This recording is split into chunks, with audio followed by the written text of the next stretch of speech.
નમસ્કાર વિદ્યાર્થી મિત્રો, મારી યુટ્યુબ ચેનલ સંજય પટેલમાં આપ સૌનું હાર્દિક સ્વાગત છે. મિત્રો, આજના વિડીયોની અંદર આપણે ધોરણ 5 વિષય છે આસપાસ, જેનો પાઠ 10મો, જેનું નામ છે દિવાલોની કહાણી. આ પાઠના ભાગ 2 ની અંદર આજે આપણે પાઠ સમજૂતી અને પ્રશ્ન જવાબો વિશે શીખવાના છીએ. વિદ્યાર્થી મિત્રો, જો તમે મારી ચેનલમાં નવા હોય તો મારી ચેનલને જરૂરથી સબસ્ક્રાઇબ કરો. વિડીયો સારો લાગે તો લાઈક કરો, શેર કરો અને બેલ નોટિફિકેશન ઓન કરો, જેથી મારા આગળના નવા વિડીયો પણ આપને મળતા રહે. તેમજ વિદ્યાર્થી મિત્રો, આ પાઠની પીડીએફ જોવા માટે પ્લે સ્ટોરમાં જઈ અમારી એપ્લિકેશન વિશ્વગુરુ STD 1 થી 12 ગુજરાતી ડાઉનલોડ કરી તમારા મોબાઈલમાં ઇન્સ્ટોલ કરો. જે તમે શરૂ કરશો તો તમને આ પ્રકારે જોવા મળશે, જેમાં બધા ધોરણની અંદર ધોરણ બતાવશે, ધોરણ પસંદ કરશો એટલે વિષય બતાવશે, વિષય પસંદ કરશો એટલે પાઠ બતાવશે. જેમાં વિડીયો ઉપર તમે ક્લિક કરશો તો વિડીયો જોવા મળશે અને પીડીએફ ઉપર ક્લિક કરશો તો તમને પીડીએફ જોવા મળશે. તો આશા રાખું છું અમારી એપ્લિકેશન આપ સૌને ગમશે, જે એકદમ ફ્રી છે. જરૂર ડાઉનલોડ કરજો. કોઈ પણ પ્રકારના ચાર્જ વગર તમે પીડીએફ પણ જોઈ શકશો. તો ચાલો મિત્રો, હવે આપણે શરૂ કરીએ પાઠ 10મો, ભાગ 2. પ્રથમ ભાગની અંદર આપણે ઉપરકોટના કિલ્લા વિશે ઘણી બધી માહિતી મેળવી. હવે આગળની માહિતી છે તે આપણે ભાગ 2 ની અંદર મેળવીશું. તો ચાલો જોઈએ. શોધી કાઢો જે બંદૂક તોપ જેવી, જે મોટી બંદૂક જેવી તોપ યશપાલે જોઈ તે કાંસાની બનેલી છે.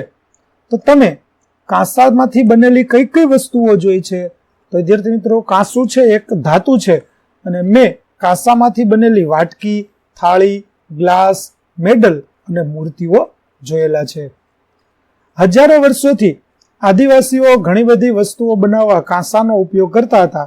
આશ્ચર્ય થાય કે કેવી રીતે તેઓ તાંબુ અને કલાઈ ખાણોમાંથી બહાર કાઢતા હતા, આ ધાતુઓને પીગાળતા હતા અને તેને સુંદર વસ્તુઓ બનાવવા માટે ઢાળતા હતા. આ પ્રકારે તાંબુ અને કલાઈ એટલે કે ટીન છે તેને ભેગું કરી અને કાંસુ બનાવવામાં આવતું હતું. જૂના સમયના આદિવાસીઓ છે તેઓ કોઈ પણ પ્રકારની ટેકનોલોજી વગર આ પ્રકારે આ બધી વસ્તુઓ છે તે બનાવવા માટે તેનો ઉપયોગ કરતા હતા. તો વનવાસીઓ તાંબુ અને કલાઈ ખાણ ખોદીને મેળવતા. આ ખનિજોને રાસાયણિક પ્રક્રિયા દ્વારા શુદ્ધ કરી ઘન સ્વરૂપમાં મેળવવામાં આવતી. ત્યારબાદ તાંબા અને કલાઈને ગરમીથી ગાળી મિશ્ર ધાતુ કાંસુ મળતું. પછી પ્રવાહી કાંસાને જુદા જુદા બીબામાં ઢાળીને થાળી, વાટકી, મૂર્તિઓ, દીવા વગેરે બનાવવામાં આવતું હતું. ચાલો, તમારા વડીલો પાસેથી શોધો કે એવી વસ્તુઓ જે કાંસાની બનેલી હોય અને જે તે સમયે અથવા હજી પણ તમારા ઘરમાં વપરાતી હોય. તો મારા ઘરમાં જૂના સમયની કાંસાની વસ્તુઓ છે જે હજી પણ વપરાય છે, જેમ કે દીવા, થાળી, વાટકા, પ્યાલા વગેરે. પછીનો પ્રશ્ન, જુદી જુદી વસ્તુઓના રંગ પરથી શોધો કે તેમાંની કઈ વસ્તુઓ તાંબામાંથી, કઈ પિત્તળમાંથી અને કઈ કાંસામાંથી બનેલી છે. તો તાંબામાંથી બનેલી વસ્તુઓ છે એમાં પૂજા માટેનો લોટો, ચમચી, પ્યાલી અને તરભાણું છે જેનો રંગ રતાશ પડતો જોવા મળે છે. પિત્તળની વસ્તુઓમાં લોટો, થાળી, વાટકી, પ્યાલો, દીવા વગેરે જોવા મળે છે જેનો રંગ પીળો છે. ત્યાર પછી કાંસાની વસ્તુઓમાં વાટકી, થાળી, દીવા, મૂર્તિ, જીત બદલ મેળવેલા મેડલ જોવા મળે છે જેનો રંગ પીળો છે. ત્યાર પછી પાણીની વ્યવસ્થા. અહીં તમે જોઈ શકો છો પાણી માટે અદ્ભુત વ્યવસ્થા. યશપાલ બોલ્યો, દીદી આ અડીકડી વાવ છે. આ વાવ પૂર્વ પશ્ચિમ 310 ફૂટ લાંબી અને ઉત્તર દક્ષિણ 10.5 ફૂટની છે. તેનો કાંઠો ઘણો જ ઊંડો અને વિશાળ છે. આ વાવમાં કુલ 166 પગથિયા છે. કિલ્લામાં રહેતા લોકો આ વાવમાંથી પોતાની જરૂરિયાત મુજબનું પાણી મેળવતા હતા.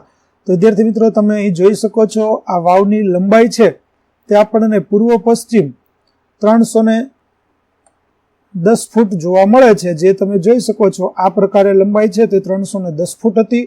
ત્યાર પછી વાવની ઉત્તર દક્ષિણ લંબાઈ એટલે કે આ લંબાઈ છે તે 10.5 ફૂટ હતી. ઉતરવા માટે અહીં તમે પગથિયા જોઈ શકો છો જે 166 પગથિયા હતા અને કિલ્લાની અંદર રહેતા લોકો છે તે આ પગથિયા ઉતરી અને પાણી છે તે વપરાશ માટેનું, ઘર વપરાશનું કે જરૂરિયાત મુજબનું પાણી તેમાંથી મેળવતા હતા. ચાલો કહો, આસપાસમાં જુઓ અને પાણી ભૂગર્ભમાંથી ઊંચી જગ્યાઓ સુધી કેવી રીતે ખેંચાય છે તે કહો. તો વિદ્યાર્થી મિત્રો, અહીં આપણે આપણી આજુબાજુમાં જોઈએ અને આ પ્રશ્નનો જવાબ આપવાનો છે. તો ભૂગર્ભમાં એકઠું થયેલું પાણી કુવા કે વાવમાં આવે છે, તેમાંથી હાથ દ્વારા ખેંચીને કે કોસ અથવા રેંટ દ્વારા પાણી ઉપર લાવવામાં આવે છે. આ જૂના સમયની વ્યવસ્થા હતી. હવે વીજળીની મદદથી પાણી કેવી રીતે ખેંચાય છે? વીજળી વિના પાણી કેવી રીતે ખેંચી શકાય છે? તો વીજળીની મદદથી મોટર દ્વારા કુવાનું પાણી નીચેથી ઉપર ખેંચાય છે, જ્યારે વીજળી વિના હેન્ડપંપ દ્વારા પાણી જમીનમાંથી બહાર ખેંચી શકાય છે. ત્યાર પછી દીદી અમને નવઘણ કૂવો જોવા લઈ ગયા. તેમણે કહ્યું કે આ ચુડાસમા વંશના નવઘણ રાજાઓના સમયમાં બનેલો છે. મધ્યમાં કૂવો અને તેની ફરતે સીડીઓ છે. આ સીડીઓ પર સૂર્યપ્રકાશ અને હવા આવી શકે તે માટે અમુક અંતરે મોટા પ્રમાણની જાળી વિનાની ખુલ્લી બારીઓ મૂકેલી છે. આ કૂવો 171 ફૂટ ઊંડો છે. પાણી સુધી પહોંચવા માટે કૂવાની ફરતે સીડીમાં કુલ 204 પગથિયા કોતરવામાં આવેલા છે. તો વિદ્યાર્થી મિત્રો, તમે જોઈ શકો છો આ નવઘણ કૂવો છે. તેની અંદર જવા માટે અહીં તમને કૂવો છે તે જોવા મળે છે અને તે કૂવામાં ઉતરવા માટે ફરતી બાજુ પગથિયા બનાવેલા છે, જે 204 પગથિયા છે. કૂવાની ઊંડાઈ છે તે 171 ફૂટ છે અને સૂર્યપ્રકાશ મળી રહે તે માટે તેમાં બારીઓની વ્યવસ્થા છે તે પણ કરવામાં આવી છે, જેથી કરીને સૂર્યપ્રકાશ મળી રહે. કેમ કે ઊંડાઈ પર જતા સૂર્યપ્રકાશ ન મળે અને અંધારું થઈ જાય, તો ત્યારે અંધારું ન થાય એટલા માટે બારીઓની વ્યવસ્થા પણ કરવામાં આવેલી હતી. ત્યારબાદ અમે અનાજના કોઠાર, નુરી શાહનો મકબરો વગેરે જોયા અને દીદી પાસેથી જાણકારી પણ મેળવી. ચાલો હવે આગળ જોઈએ શું જાણકારી મેળવે છે. કેવી દયનીય હાલત. વાતો કરતા, સીટી વગાડતા અને અમારા જ પડઘાઓ સાંભળતા અમે બૌદ્ધ ગુફાઓમાંથી ચાલતા ચાલતા પસાર થતા હતા. વિદ્યાર્થી મિત્રો, બૌદ્ધ ગુફાઓ છે, ઘણા જૂના સમયની ગુફાઓ. તમે જો ઉપરકોટની મુલાકાત લીધી હશે તો જોઈ હશે, અને ન જોઈ હોય તો એક વખત ઉપરકોટની મુલાકાત અવશ્ય લેજો. ત્યાં તમને બૌદ્ધ ગુફાઓ પણ જોવા મળશે. યશપાલ, અહીં હવા કેવી ઠંડી લાગે છે. જીલ, અહીં બૌદ્ધ સાધુઓ રહેતા હતા તેવું લખેલું છે. આ પાટીઓ વાંચો, પરંતુ જુઓ દિવાલ કેવી લાગે છે. જીલ, અરે વિચારો, હજારો વર્ષો બાદ આ દિવાલ કેવી દેખાય છે. તેણે રાજાઓ અને રાણીઓ, ઘોડાઓ અને હાથીઓ, યુદ્ધ અને શાંતિ વગેરે જોયા હતા, પરંતુ આપણે તેને થોડા જ વર્ષોમાં બગાડી નાખી છે. તો વિદ્યાર્થી મિત્રો, ગુફાઓની અંદર તમે જશો તો હાલ તો સીસીટીવી કેમેરા લગાવેલા હોય, તેથી જો કોઈ આવી રીતે દિવાલ બગાડે તો તેને પકડી લેવામાં આવે છે. પરંતુ શરૂઆતના વર્ષોમાં આવું કંઈ હતું નહીં, પહેલાના વર્ષોમાં, અને ત્યારે દિવાલો છે તે લોકોએ ખૂબ જ બગાડેલી છે. જે આપણે અહીં જોઈ શકીએ છીએ કે ઘણી બધી દિવાલો ઉપર લોકોએ લીટા કરેલા છે, દિવાલો ઉપર પોતાના નામો લખેલા છે, અને આના કારણે દિવાલ છે તે ખૂબ જ ખરાબ થઈ ગઈ છે. તો આવી ખરાબ છે દિવાલો કરવી જોઈએ નહીં.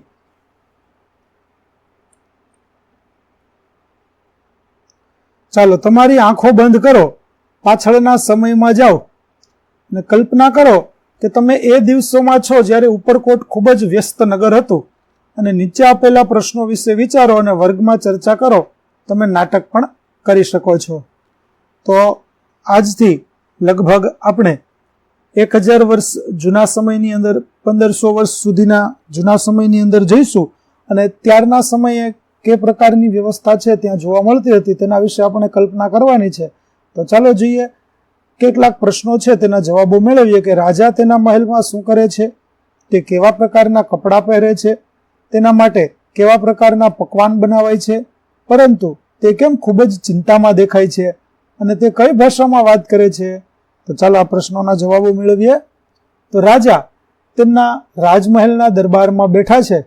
તેમના કપડાં રાજાઓના પારંપરિક પહેરવેશ જેવા છે, સાથે તેઓએ ઘણા બધા આભૂષણો પહેરેલા છે. તેમના માટે વિવિધ પ્રકારના શાહી પકવાન બનાવવામાં આવી રહ્યા છે. રાજાને તેમના અંગત જાસૂસે બાજુના રાજ્યના રાજા દ્વારા તેમના રાજ્ય પર આક્રમણ કરી શકે છે એવા સમાચાર આપ્યા છે, અને તેથી રાજા ખૂબ જ ચિંતામાં દેખાય છે અને તે હિન્દી તેમજ પ્રાકૃત ભાષામાં વાત કરી રહ્યા છે. આ પ્રકારની આપણે કલ્પના કરી શકીએ. ચાલો, મહેલના ઓરડાઓ વિશે અનુમાન કરો. સુંદર ચટાઈ અને પડદાઓ, અગાસી પર ફુવારાઓ અને ચમેલી અને ગુલાબની મીઠી સુગંધ ક્યાંથી આવે છે? તો રાજાના મહેલના ઓરડાઓ અતિ ભવ્ય અને સજાવટ પરિપૂર્ણ છે. ઓરડાઓમાં સુંદર ચટાઈ અને બારી બારણા કલાત્મક પડદાઓથી સજાવેલા છે. અગાસી પર સુંદર ફુવારાઓ ઠંડક પ્રસરાવી રહ્યા છે અને રાજમહેલના બગીચામાંથી ચમેલી અને ગુલાબની મીઠી સુગંધ આવી રહી છે. ત્યાર પછી જુદા જુદા કેવા પ્રકારના કારખાના તમે જોઈ શકો છો. ત્યાં કેટલા માણસો કામ કરે છે, તેઓ શું કરે છે, તેઓએ શું પહેર્યું છે, તમારા મતે તેઓ કેટલો સમય કામ કરતા હશે? તો ત્યાં હથિયાર બનાવવાના, માટીના વાસણ બનાવવાના, ઓજારો બનાવવાના કારખાના નજરે પડે છે. ત્યાં લગભગ 100 જેટલા માણસો કામ કરે છે. તેઓ પોતપોતાનું કામ કરી રહ્યા છે. તેઓએ પોતાનો પરંપરાગત પોશાક પહેર્યો છે. મારા મતે તેઓ 10 કલાક કામ કરતા હશે. ત્યાં જુઓ, પેલા કારીગરો કેવી રીતે ફરસી, છીણી અને હથોડીનો ઉપયોગ કરી પથ્થર પર કોતરણી કરે છે. તમે પથ્થરની રજકણો હવામાં જોઈ શકો છો. શું એ પથ્થરની રજકણો તેમને કોઈ રીતે નુકસાન કરે છે? તો હા, કારીગરો ફરસી, છીણી અને હથોડીનો ઉપયોગ કરી પથ્થર પર કોતરણી કરતા નજરે પડે છે. અમે પથ્થરની રજકણો પણ હવામાં ઉડતી જોઈ શકીએ છીએ. પથ્થરની રજકણો કારીગરોના શ્વાસમાં જવાથી લાંબા ગાળે તેઓને ફેફસાના રોગ કે સિલિકોસિસનો રોગ થાય છે. વળી પથ્થરની રજકણો આંખમાં પડવાથી આંખને નુકસાન થવાનો સંભવ રહે છે. ચાલો, ત્યાર પછી હવે સંગ્રહાલય. ઉપરકોટ જોયા પછી બાળકો જૂનાગઢના સંગ્રહાલયમાં પણ ગયા. ત્યાં ઘણી જૂનું વસ્તુઓ રાખેલી હતી, જેવી કે ઘડા, વાસણો, આભૂષણો, ઝવેરાત, તલવારો, હાથી ઉપર મૂકવાની અંબાડી વગેરે. વિદ્યાર્થી મિત્રો, જૂનાગઢની અંદર મ્યુઝિયમ પણ આવેલું છે, જેને આપણે ગુજરાતીમાં સંગ્રહાલય કહીએ છીએ. તો આ સંગ્રહાલયની અંદર પણ ઘણી બધી વસ્તુઓ જોવાલાયક છે, જેમ કે ઘડાઓ છે, વાસણો છે, આભૂષણો છે, ઝવેરાત છે, તલવારો છે, હાથીની અંબાડીઓ છે. જીલ, અરે આ અંબાડી અને ડોલી અહીં શા માટે રાખી છે? દીદી, આ બધી વસ્તુઓ દ્વારા આપણે જાણી શકીએ છીએ કે તે સમયના લોકો કેવી રીતે રહેતા હતા, તેઓ શું ઉપયોગમાં લેતા હતા અને કેવી રીતે વસ્તુઓ બનાવતા હતા. જો આ બધું અહીં મૂકવામાં ન આવ્યું હોત તો તે સમય વિશે આપણે આટલું બધું કેવી રીતે જાણી શક્યા હોત? એટલા માટે જ સંગ્રહાલયની અંદર આવી બધી વસ્તુઓ મૂકવામાં આવે છે કે જેની મદદથી આપણને તેનો ખ્યાલ આવે કે કઈ વસ્તુ કયા સમયમાં હતી અને કેવી રીતે તેનો ઉપયોગ થતો હતો. ચાલો, હવે લખો, તમારી આસપાસ તમે કેવા પ્રકારના ઘડા જુઓ છો? તો અમે અમારી આસપાસ સ્ટીલ, તાંબા, પિત્તળ અને માટીના જુદા જુદા પ્રકારના ઘડા જોઈએ છીએ. તમારા દાદા દાદી પાસેથી જાણકારી મેળવો કે બીજા કેવા પ્રકારના ઘડા અને વાસણો તેમના સમયમાં ઉપયોગમાં લેવાતા હતા. તો માટી, પિત્તળ અને તાંબાના ઘડા તેમજ વાસણો ઉપયોગમાં લેવામાં આવતા હતા. તમે ક્યારેય કોઈ સંગ્રહાલયમાં ગયા છો અથવા તેના વિશે સાંભળ્યું છે? સંગ્રહાલયમાં કઈ કઈ વસ્તુઓ છે? તો હા, અમે વડોદરાના સયાજીરાવ સંગ્રહાલયમાં ગયા હતા. આ સંગ્રહાલયમાં રાજાઓના કપડા, તલવાર, ભાલા, ઢાલ જેવા હથિયારો, વાસણો, તેઓના જુદા જુદા પ્રસંગોના ચિત્રો, આભૂષણો, ઝવેરાત, પથ્થર પરની કોતરણી વગેરે વસ્તુઓ સંગ્રહાલયમાં જોવા મળે છે. ચાલો, ત્યાર પછી અવલોકન કરો અને લખો, તમારા વિસ્તારની આસપાસ કોઈ જૂની ઇમારતો કે સ્મારકો છે? જો હા, તો તેનું નામ આપો. તો હા, અમારા વિસ્તાર અમદાવાદની નજીકમાં અડાલજની વાવ નામનું એક જૂનું સ્થાપત્ય આવેલું છે, જેને જોવા માટે ઘણા લોકો આવે છે. ચાલો, તમે કોઈ જૂનું સ્મારક જોવા ગયા છો, તે ક્યાં આવેલું છે? તમને એવું લાગ્યું કે એ તમને વાર્તા કહે છે? તમે તેના પરથી તે દિવસોના સમય વિશે શું જાણી શક્યા? તો હા, હું અડાલજની ગામની સીમમાં વીરસિંહ વાઘેલાએ તેની પત્ની રૂડીબાઈ માટે શરૂ કરાવ્યું હતું. તે યુદ્ધમાં માર્યો ગયો, તેથી વાવનું કામ અધૂરું રહ્યું અને મોહમ્મદ બેગડાએ ઈસવીસન 1499 તેનું કાર્ય પૂર્ણ કરાવ્યું. તે સ્થાપત્ય કલાનો બેનમૂન નમૂનો છે. તે જયા પ્રકારની વાવ છે કે જેને એક પ્રવેશ દ્વાર હોય છે. ચાલો, તે કેટલી જૂની ઇમારત છે તમે કેવી રીતે જાણ્યું? તો તે લગભગ 500 વર્ષ જૂની ઇમારત છે અને ત્યાં આ પ્રકારનો લેખ છે તે મૂકવામાં આવેલો છે ઇતિહાસનો, એટલા પરથી આપણને ખબર પડી. તે શાની બનેલી છે? તો તે ચૂનાના પથ્થરથી બનેલી છે. તેનો રંગ કેવો છે? તો તેનો રંગ આછો બદામી છે. જૂની ઇમારતોમાં કોઈ ખાસ પ્રકારની કોતરણી કે ભાત હતી? તે તમારી નોટબુકમાં દોરો.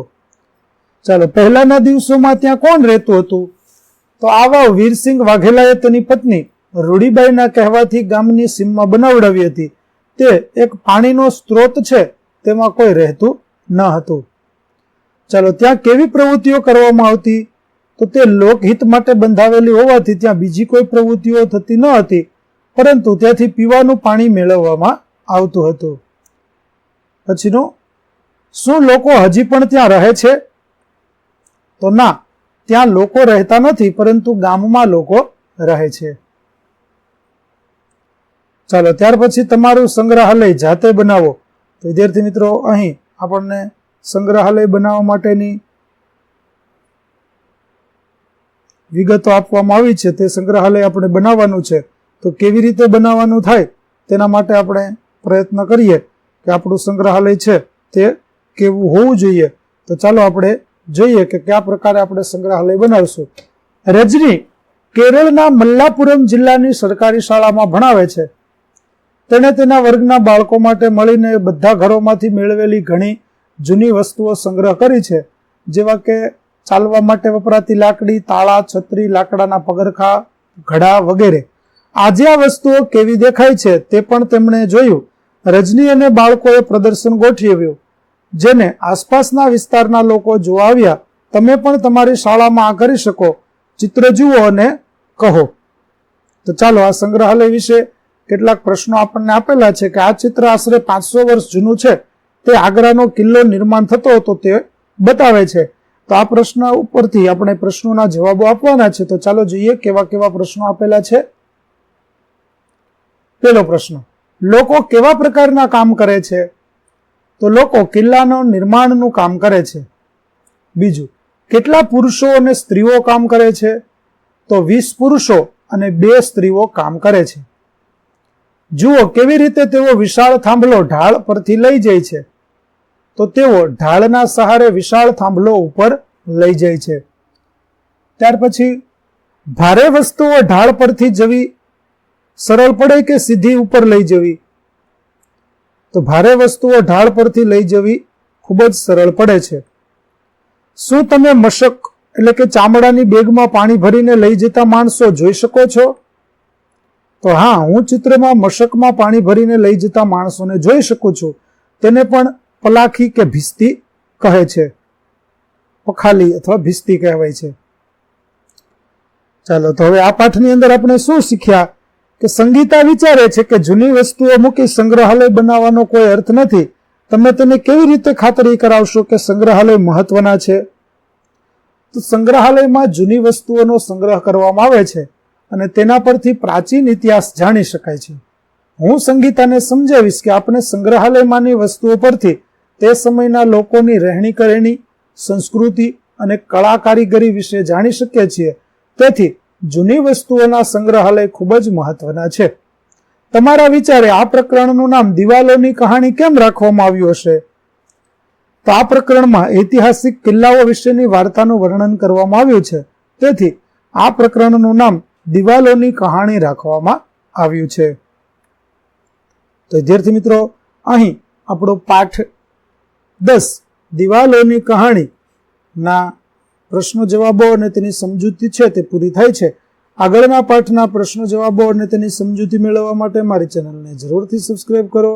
તેમજ પીડીએફ જોવા માટે પ્લે સ્ટોરમાંથી અમારી એપ્લિકેશન વિશ્વગુરુ STD 1 થી 12 ગુજરાતી ડાઉનલોડ કરો, જેમાં આપને ધોરણ 5 તમામ વિષયના સ્વાધ્યાય સોલ્યુશન, સ્વાધ્યાય પોથી સોલ્યુશનના વિડીયો તેમજ પીડીએફો જોવા મળશે, જે એકદમ ફ્રી છે. કોઈ પણ પ્રકારના ચાર્જ વગર તમે વિડીયો અને પીડીએફ પણ જોઈ શકશો. તો આશા રાખું છું અમારી એપ્લિકેશન આપ સૌને ગમશે. જરૂર ડાઉનલોડ કરજો. ફરી મળીશું આપણે નવા પાઠ સાથે. ત્યાં સુધી આવજો.